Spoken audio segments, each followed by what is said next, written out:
समाचार जिस दौर में फटाफट नहीं होते थे, भागते नहीं थे, समाचार आपको समृद्ध करते थे। सूचनाएं तो खैर मिलती ही थी। हमारे साथ एक ऐसी शख्सियत हैं आज ईटीवी भारत पर खास बातचीत के लिए, जिन्हें मैं कह सकती हूं कि समाचार के प्रस्तुतिकरण को लेकर वो एक स्कूल मानी जाती हैं। सलमा सुल्तान मैम हमारे साथ हैं। बहुत शुक्रिया मैम ईटीवी भारत से बातचीत करने के लिए। और पहला सवाल ही मेरा आपसे ये है कि अगर सलमा सुल्तान साहिबा इस दौर में न्यूज़ प्रेजेंटर होती तो? अगर सलमा सुल्तान इस दौर में न्यूज़ प्रेजेंटर होती तो वो ना होती जो मैं हूँ। बहुत छोटा लेकिन बड़ा ज़बरदस्त जवाब। उस दौर में ही चलती हूँ।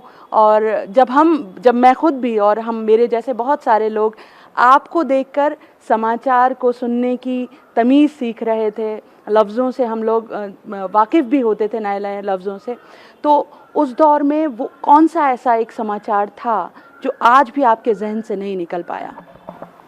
सिर्फ एक नहीं, मेरे जहन में वो सब समाचार हैं।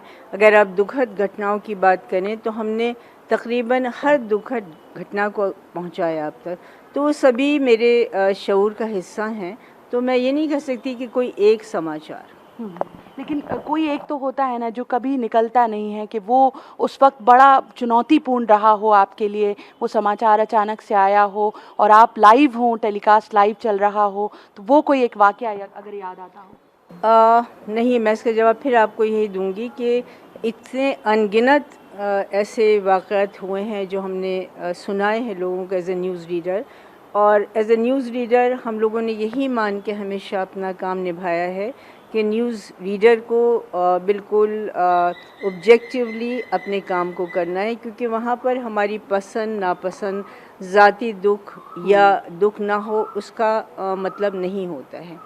मुझे याद है कि मतलब एक ऐसा डिसिप्लिन एक न्यूज़ रीडर के अंदर आता है कि मेरी मदर की डेथ हो गई थी और उसके 6 दिन के बाद मुझे कैमरा फेस करना था, लेकिन मेरे चेहरे से कोई ये नहीं पता कर सका कि मैं किस ट्रोमा से गुज़र रही हूँ। तो वो डिसिप्लिन हर न्यूज़ रीडर का होता है और शायद आजकल के न्यूज़ रीडर का भी होता है या नहीं होता है।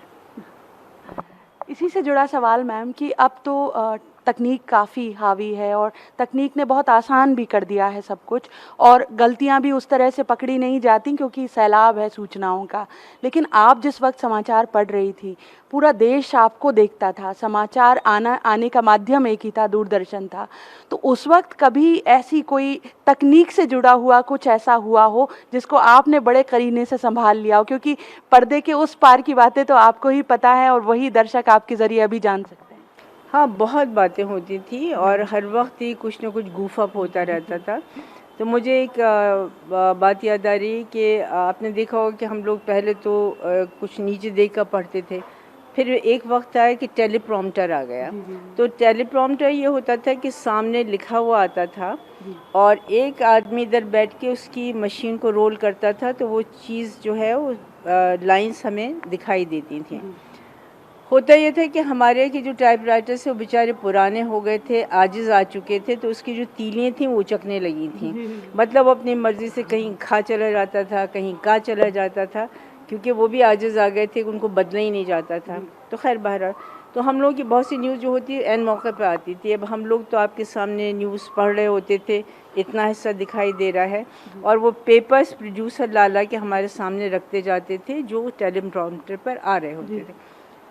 तो एक न्यूज़ आई जिसका लाइन तो ये था कि मकसद ये था कि पुराने ज़माने में औरतों को पर्दे में बंद रखा जाता था। तो जब मैंने पढ़ना शुरू किया तो उसमें आगे मुझे दिखाई दे रहा था कि पुराने ज़माने में औरतों को बंदर खा जाता था, क्योंकि बंद रखा में रात तो बंद की तरफ आ गया था और खा उधर चला गया था। तो मैंने फ्लैश की तरह दिमाग में आया कि नहीं, बंदर औरत को नहीं खा सकता, पुराने ज़माने में औरतों को बंद रखा जाता था। तो इस तरह की गूफ अप से जो हम संभालते थे। एक जो आपसे जुड़ा हुआ, जो आपकी स्टाइल से जुड़ा हुआ और बहुत रसमन सा सवाल है जिससे आपका खूब वास्ता होता होगा, हर मीडिया का शख्स, मीडिया के लोग आपसे पूछते रहे हैं गुलाब को लेकर, स्टाइल को लेकर। मैं वो सवाल आपसे नहीं पूछूंगी क्योंकि मुझे लगता है कि गुलाब को पहचान मिली आपके साथ। लेकिन भोपाल की तरबियत जो है वो आपकी न्यूज़ एंकरिंग में उसने कितने बदलाव लाई, यानी भोपाल में पैदा होना और यहाँ रहना, उससे उसकी बदौलत आप मानती हैं कि सलमा सुल्तान कुछ और अलग बन पाई? बिल्कुल, भोपाल की बदौलत ही है, यही वो सरज़मीन है जहाँ मेरे कदमों ने चलना सीखा, यही वो तरबियत है जिसने मेरे व्यक्तित्व को बनाया, और यही यहाँ की जो एक शक्ति है एक औरत की, जो यहाँ से हर औरत इम्बाइब करती है, जो मैंने भी की, कि औरत को किस तरह सर उठाकर चलना है। और दूसरी तरबियत थी जो मेरे पेरेंट्स की थी, जो मेरे फादर की थी, जिन्होंने हमेशा ये माना कि लड़कियों को अपने पाँव पर खड़ा होना, यही वजह है कि बहुत अच्छी तालीम हम लोगों ने हासिल की और अपना एक करियर बनाया। तो भोपाल जो है इसकी बहुत अहम भूमिका है, और ये एक ऐसी जड़ है जिससे हमेशा मैं जुड़ा रहना चाहूँगी और जुड़ी हुई हूँ मैं। आपके बाद फिर एक मिसाल बन गई आप, और यहाँ से बहुत सारी लड़कियाँ जो हैं वो मीडिया में भी आई, एंकरिंग तक भी पहुँची। लेकिन आज जिस तरह की एंकरिंग हो रही है, जिस तरह का समाचार का प्रस्तुतिकरण है, आप उसमें क्या बदलाव चाहती हैं या क्या कुछ टिप्स दे सकती हैं नए एंकर्स को? नहीं, मैं ये समझती हूँ, पहली बात तो बदलाव जो है एक कुदरती चीज़ है और बदलाव हर वक्त होना ही है। जहाँ तक मीडिया का सवाल है, ये मीडिया में इस बदलाव की सारी ज़िम्मेदारी एंकर्स की नहीं है, चैनल्स पर है, और ये बात मैं बार बार कहती हूँ, क्योंकि एंकर्स जो हैं वो उनके हाथ में एक पपेट हैं, जिस तरह उनसे कहा जा रहा है वो उसी तरह कर रहे हैं। अगर आप ये बात करती हैं कि हमारे ज़माने के एंकर्स बहुत सोबर होते थे, इस तरह के कपड़े पहनते थे, तो वो जो डिसिप्लिन था वो हमें दिया गया था, जिसको हमने आत्मसात किया और हमने फिर वो लोगों तक पहुँचाया। अब आजकल के जो चैनल्स हैं, मीडिया, वो जिस तरह अपने एंकर्स को ढाल रहा है तो वो उसमें ढल रहे हैं। लेकिन मैं बार बार कहती हूँ और फिर आपके ज़रिए भी कहूँगी कि आपके आजकल के एंकर्स को मैं बहुत सराहती हूँ, बहुत टैलेंटेड हैं, बहुत मेहनती हैं, और जो उनको क्रिटिसाइज़ किया जाता है वो गलत है, इसकी ज़िम्मेदारी चैनल्स की है।